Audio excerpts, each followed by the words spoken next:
नाज़रीन, नाणे खाते जो यू टर्न साम्हूं आयो आहे। डीसीसी तस्दीक खां सवाइ आरओ प्लांट्स हलाइण ऐं मरम्मत लाइ 82 करोड़ रुपया जारी कया विया। सिंध जे 60% आरओ प्लांट्स बंद ऐं नाकारा हुजण बावजूद रक़म जारी कई वई आहे। नाणे खाते कुछ ॾींहं अॻु पब्लिक हेल्थ खाते खे ख़त लिखियो हो। ख़त में चयो वियो हो त आरओ प्लांट्स, वाटर सप्लाई ऐं ड्रेनेज स्कीम्स बाबति डीसी ज़रिए स्टेटस ॿुधायो, पोइ रक़म जारी थींदी। नाणे खाते डीसीसी रिपोर्ट खां सवाइ 82 करोड़ 70 लख रुपया जारी कया। फंड्स खाते जे सेक्रेटरी हवाले कया पिया वञनि, जेके हू वाटर कमीशन जी हिदायत मूजिब इस्तेमाल करे सघंदो। नाणे खाते जो चवणु आहे, अवां खे अपडेट कयूं पिया, डीसीसी जी तस्दीक खां सवाइ आरओ प्लांट्स हलाइण ऐं मरम्मत लाइ 82 करोड़ रुपया जारी कया विया आहिनि। अपडेट्स मालूम कंदासीं। लाइन ते मौजूद आहे सगीर चांडियो। जी सगीर, अपडेट कजो।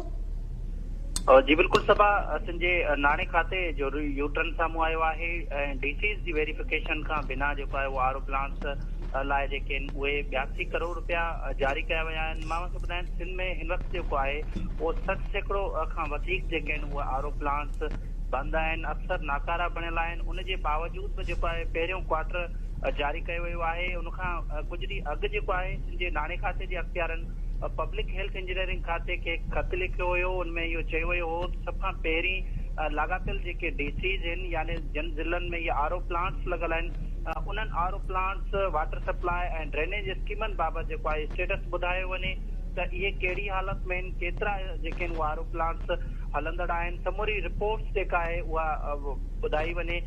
पोइ जेका आहे उहा असां रक़म जारी कंदासीं। पर सिंध नाणे खाते यू टर्न साम्हूं आयो आहे ऐं अहिड़े ई जेको आहे उनखे पाबंद बणाइण जे बावजूद बि जेको आहे उहो नाणे खाते पंहिंजी ॻाल्हि सां फिरी वियो आहे ऐं उन यू टर्न वठंदे जेको आहे डीसी जी रिपोर्ट खां सवाइ 82 करोड़ 7 लख रुपया जेके आहिनि उहे जारी कया विया आहिनि। उन नाणे खाते जे उन हुकुमनामे में इहो हाणे ॼाणायो वियो आहे। ॼाणायल जेके फंड्स आहिनि, यानी खाते जो सेक्रेटरी जेको प्रिंसिपल अकाउंट ऑफिसर बि आहे, उन हवाले कया पिया वञनि ऐं जेके कानून ऐं वाटर कमीशन जी हिदायत मूजिब जेको आहे उहो इस्तेमाल करे सघंदो। जी सगीर चांडियो, तफ़सील ॿुधाइण लाइ महिरबानी।